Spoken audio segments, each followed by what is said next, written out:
Hello everyone, I'm Ivan Manzano from Spain, and this is a tutorial for the course Introduction to Music Production from Coursera.org.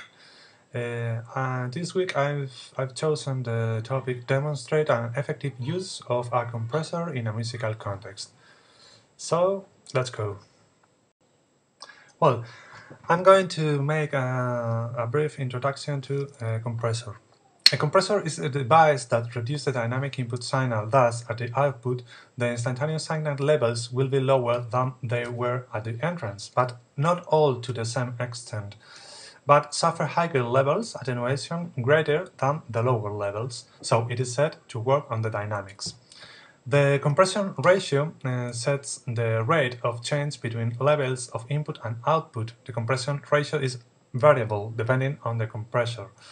Between 1 to 1, there is no compression.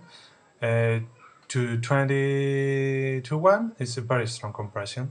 If the ratio is set to 1 to, this means that for every 2 dBs increase, the signal level at the output will increase only 1. These are needed to adjust the dynamic range of the signal to dynamic range of the channel.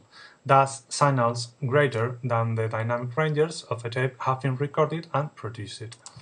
The compression threshold sets the dB level above which compression is applied. Time attacked is the time that passes until the compression reacts and starts to compress.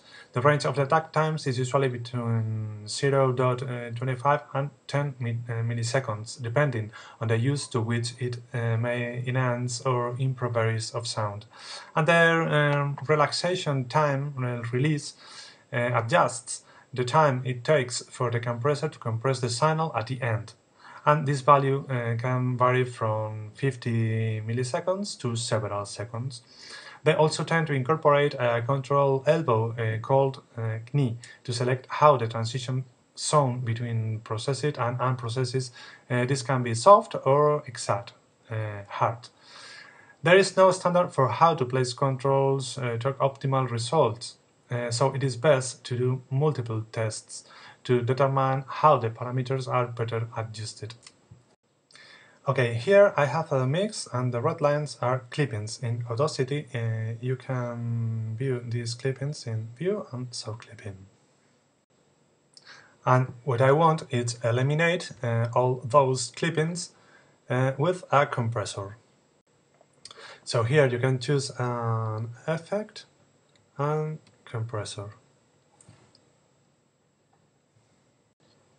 And now I'm going to put the ratio in, for example, 2.5 to 1, and the attack time in 0.1 milliseconds, and the decay time, the release, to 1 seconds. And I'm not going to choose makeup gain for 0 dBs after compressing.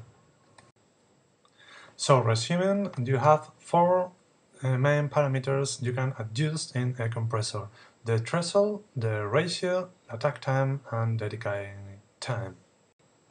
Okay, that was all. I hope this was useful for you. Thanks for watching and enjoy the music.